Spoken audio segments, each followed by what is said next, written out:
Right, so I think first off we can start with maybe you can tell us just a little about yourself. Okay.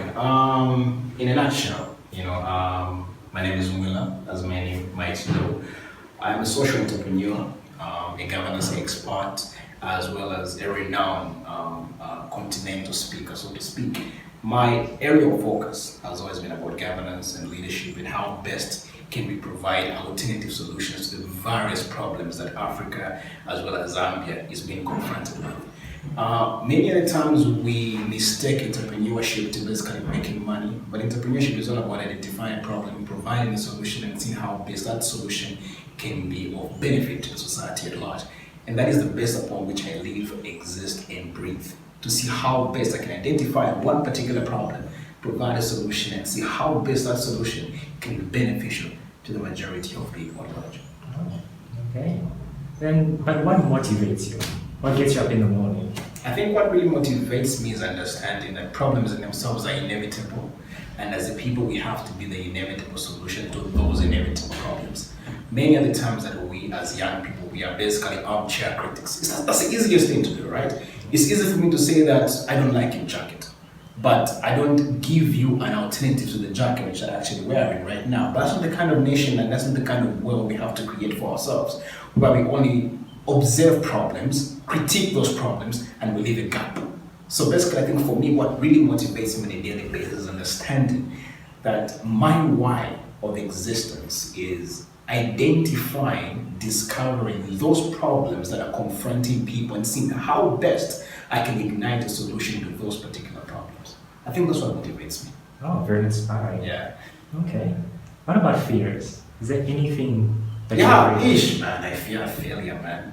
Oh. I think everyone, so to speak, I think one of my greatest fear is failure. I grew up battling dyslexia. The inability to read and to write. So I was regarded, as a boy that's not teachable. When I was in my 3rd grade and 5th grade, I knew how to read when I was in grade 8. That's late, eh? Yeah, I knew how to perfectly read properly when I was like in grade 8. And due to that, due to my inability of not knowing which hands to use when writing, I grew up like that to a point where now I'm dexterous. I'm able to use both hands. So having that background of low self-esteem, being bullied, and all that kind of stuff, so I feel failure for me is something that I really fear. That's why I think I put in so much effort. I put in the work. The moments when I find myself battling with low self-esteem, I'll be very honest. Even before this interview started, I'll be like, am I worthy of this interview? You know what I'm trying to say, right? Because of my background. But I try by all means to defeat that with the element of understanding that all of us have been built and called for something great. It all matters on how best you want to cultivate it. Yeah, it's really good. Yeah. Okay, so what is there anything that you do, like any coping mechanisms? Like what do you do whenever you have these feelings of failure? I think for me, one thing that I really noticed can be my strength is my ability to know stuff. So reading is what quenches that fear. So I feel when I know stuff, I'm confident. I feel like when I have enough knowledge on something, that's where I generate my self-esteem, that's where I generate my confidence. And I think that's something I would like to motivate many young people. You should be, okay, you need to know yourself, eh? You need to know yourself, like, what makes me not have too much confidence? What gives me fear? What makes me not have so much self-esteem? Okay, is it that I feel like I'm not pretty enough? How do I consistently tell myself that I'm pretty? Is it because maybe I feel I look at people in this certain way? You begin to provide a particular mechanism that can easily work for you. So for me, what works for me is my ardent desire to read. I read about 5 books every month. It's mandatory. Right now I'm reading a book entitled The Soul of Leadership. How can we cultivate the element of leadership from the deepest parts of our soul? So I think for me, that's what drives me, my brother. That's what quenches that element of fear. When I feel a certain way, I need to ask myself, okay, what have I not done this month? What have I not done this year? And see how best I can start working on that. Yeah. So, and maybe to quickly add up on that, we have social media right now. You know what I mean, right? So there's this pull of social media, which is also it's impacting how many young people look at themselves. It's also impacting how many young people think they can actually develop themselves. But how can you then use social media for your good? Instead of you comparing yourself to others and getting into competition with people you don't even know, how do you harness the power of social media to your own advantage? Maybe you can tell yourself that I'm using social media to, like what you guys are doing, to see how we can get as many stories as possible that can inspire other young people to become entrepreneurs. Maybe I'll use social media on teaching other people how to cook. Maybe I'll use social media on teaching other people how to dress. Maybe I'll use social media on how to teach other young people how to understand a brief or a policy, whatsoever it might be, rather than using social media to get into the filter competition that I love to call it, where on social media we are a particular figure, but in reality we are battling with stress, depression, and in most cases even suicide. So if we can tackle that element of how social media is being used, and especially you guys who are using this, we're heading in the right direction. Then earlier you talked about how when most people think about entrepreneurship, they start thinking about the money or the money. Yeah. We can't take away money.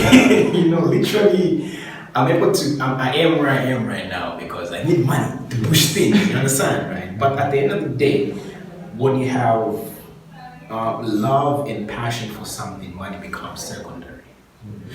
The moment you start chasing after your dream, the moment you start chasing after your passion, the moment you start identifying a problem and seeing how best you can provide an alternative solution to that problem, money becomes secondary. So it's not like you're chasing money, money is chasing you.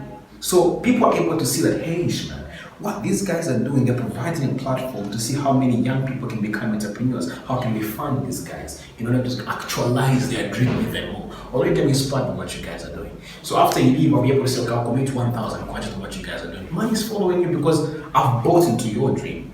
So same thing applies to many young people out there. Identify a problem, provide a solution, and you start seeing how money easily flows. All of us have jumped onto the bandwagon of Facebook. Why? Because it has eased our communication. All of us will use Amazon. Why? Because I don't have to always go into a shop to buy stuff. I can just simply do that in the comfort of my home. These guys are providing solutions while they're generating tons and tons of billions of dollars. And that's where we can be as well. So I'm trying to curb the leadership crisis that we have in Africa. And many donors have identified what I'm doing and they've come on board. Okay, we'll find you in this way, we'll find you in that way, we'll find you in this way. And I'm able to bring on board other young people that I can support. Okay, I'll put them on a monthly basis, provide internship for them. That's the best thing that I can do right now. But it all started out by first and foremost identifying a problem and seeing how best I can provide that solution. And stepping out of my box to say, hey guys, I'm here, recognize me. Okay, so now with that in mind, how would you say you define success? For me, success is defined by waking up in the morning and doing what you love the most with everything that you have. For me, that is success. Success is not about me parking a Mercedes-Benz outside. Success is not about me trying to rent this amazing house. Success is not about me wearing the best Prada or Gucci and Gabbana or anything like that. I know people that have all these things and they're stressed, they're depressed with life. They're on drugs on a daily basis. Why? Because they can't cope with certain pressures of life. But success is you waking up in the morning, doing what you're doing right now, and it gives you the joy that you need.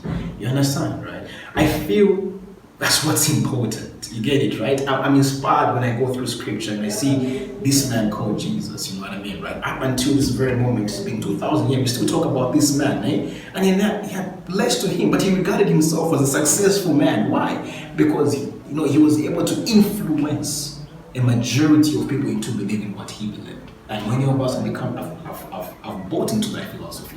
So I think for me, success, my brother, is really anchored on the ideology of understanding why you exist. When you identify and you discover your why, you're a very successful person. It's a very beautiful sentiment. Like that. Then how would you say entrepreneurship has affected your family and yourself? Man, that's a big one, because when you're going through this area of entrepreneurship, entrepreneurship, my brother, there are so many people that you have to convince that it shall be well. You know what I mean, right? Like, it shall be well. I remember telling my lady at some point that I don't want to work for anybody. I didn't sit well with her. No, Mwila, you need a job, Mwila. You need a job. You get it? Like, it's the normalcy of life. You know, you need a job. But then it's at a point when you put in the effort of making your family and your relatives and the people close to you understand that the path you have taken is actually productive. Only then can they begin to believe in you. But if you have taken a path of entrepreneurship and providing employment for yourself, but then you're not being productive, they'll be worried. It's like, my brother, you have taken this path, but it's been 1 year, we can't see any progress. You've never registered a company, you've never done this, you understand, right? So there are small little things that actually young people have taken into consideration. First and foremost, take the big step. Write a business proposal. It's that simple. Think of a logo. Think of a company name. Go to Park, have it registered. If it's not that, go to Ministry of Community Development or National Youth Development Council, register your organization. Is it a cooperative? See how you guys can come together. You know, it's that small, eh? Before even the money can come in, how organized are you? Because many young people want to go into entrepreneurship, but they're not well organized. So I think that's the first step. Organize yourself. Organize the people around you. Organize the people you're actually working with. Identify like-minded people and see how you can move. There are 4 things that are needed in the 21st century in order for you to succeed as an entrepreneur. Communication is key. And how do you harness all platforms of communication that have been provided? Collaboration is inevitable, my brother. You can't exist as an island if you're in entrepreneurship. Collaboration is key. Critical thinking is beyond what we can actually raise, and it's needed, and above all, creativity. Because people always want something that is outside of the box. They don't want anything that, you're doing the same thing. You know, Vatra has shown that. We've had many mineral water on the market, and then this guy just pops out, boom. The brand and the creativity that these guys have put in has made them to be outstanding. So I think that's what I would say about that. Okay, since you brought up this concept of ideas, what's your idea making process? Because I think a lot of people struggle with that, coming up with a very good idea. Yeah, I think your idea making process, it all begins from inspiration. You understand, right? Every person today, including yourself, there's that one thing that just inspires you. You understand, right? It may be outside of your profession, but it just inspires you. I hold a degree in politics and international relations, pursuing my master's in governance and leadership. But so right now, as we speak, one of the biggest consultants for most companies in the world to do with digital marketing. That's way out of my profession. You understand, right? That's just because I'm so passionate about media. I love the camera, to be honest. I'm so passionate about media. You get what I mean? I can't use Photoshop, but I have an eye on how a person that uses Photoshop can actually use it. I'm like Steve Jobs. I can't make a phone, but I can tell you how I want the phone to be made. So I've got a passion for media. You know, understand? Right? So I think for me, what I would say about ideation, my brother's inspiration, that's the first step. And then there are moments when you have to lock yourself up, you know, isolate yourself from the world and just start ideating on that particular idea that you have. Upon ideating, before you can even take it into being a prototype, into having it as a prototype, see how best you can. And be careful to share your ideas with small-minded people. Small-minded people always have a way of talking you out as if they've done it before. So they'll tell me this, what you guys are doing won't work. The question is, have you done this before? No, I haven't, but I just know that it won't work. When I decided to stand as an independent member of parliament, I'm standing for MP next year. Many people told me, no, bro, affiliate yourself with a political party. Then I asked this person, have you stood for a position before? No, I haven't. Then keep quiet. You get what I'm trying to say, right? So I think for me, ideation always borders down inspiration, isolating yourself from people, having time to think to yourself, and also having the right kind of people in your circle that can critique, inspire, and motivate your dream. And then lastly, seeing who you can trust to commit finances to your project. Okay. Then have you experienced any challenges or setbacks along the way? A lot. Bro, a lot. A lot, my brother, a lot actually. I've experienced challenges from my ideas being told they can't work, where people think you know what utopia is, right? Like, I live in an imaginary world. I mean, what you're thinking can't work. You understand, right? I've been through that. I've been through a situation where I pitch an amazing proposal asking for fund, and the people on the panel just point blank tell me, when you're done dreaming, come back and tell us the reality. You get it, right? So in other words, what are they telling you? What you're saying can't work. You get it? But I keep on pushing. Not until I was in Tanzania, I was at a commercial boot camp, and I pitched my idea of what I wanted to create. You know, a state-of-the-art leadership academy, and I pitched that. And you know, the African Union and COMESA, they bought into that idea, and slowly but surely they've been the one to see me through. And many other partners, now that they've seen that the idea can actually work, and it is working, now they're coming on board to see how best they can support. So challenges are inevitable, my brother. They're inevitable, but you have to keep pushing. Criticism is everywhere. I remember when I was union president at uni last night, I think criticism was always at my doorstep. But how I handled that is what was important. Because when you're in the public light, criticism is key. You get it, right? So I think for me, what I would really say about that, my brother, is don't ever think by virtue of pursuing your dream, your ambition, and your passion, everything will be smooth. Even the rose are storms. So you can't develop those beautiful petals without having some, thorns being developed in one or the other. Yeah. Okay, and then now the final question. What about the bigger picture? Do you think entrepreneurship can actually help maybe the country at large? In my latest book entitled Decolonization, one of the things I have said is that entrepreneurs are the messiahs of the 21st century. And it's true, but there are two things we have to do here. We have to encourage a culture of entrepreneurship, but we should not force people to go into entrepreneurship. Encourage a conducive environment through which entrepreneurship through which being an entrepreneur, you can thrive, you can become one. But then again, I should not force entrepreneurship and on you be an entrepreneur. Not everyone was probably called for it, you understand, right? But the moment you want to create a conducive environment through which you can become anything that you imagine, then we're headed in the right direction. I say that entrepreneurs are the messiahs of the 21st century due to the fact that politicians in themselves have no business being in business. That's not your platform as a politician. That's not your platform as a government.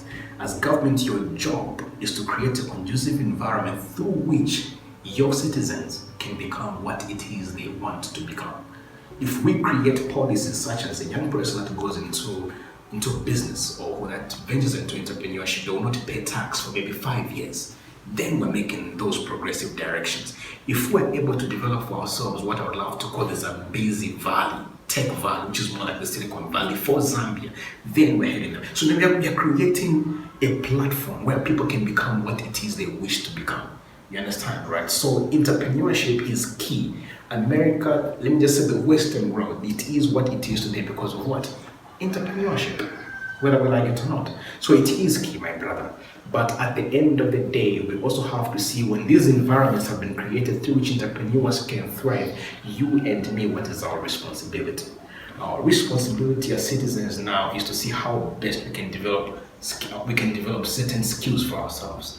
How best we can be hardworking, how best we can be innovative, how best we can be collaborative, and how best we can build each other up and not talk each other down. Which is something that is, I don't know, that's a culture we have as Africans. As Africans, I'm okay to see you succeed only if you're not doing better than me. And that is a culture we really have to kill if we have to develop, if we have to build this dream of an entrepreneur world. Dubai, it is what it is today because of collaboration. India, it is what it is today because of collaboration. China, collaboration. The Western world, it's collaboration. Africa, Zambia to be precise, we pull each other down. Someone starts a business, you've already criticized the logo, we don't help each other. So if we can now kill that culture as well, then I believe we can progress and we can develop as entrepreneurs. Very informative. Thank you so much.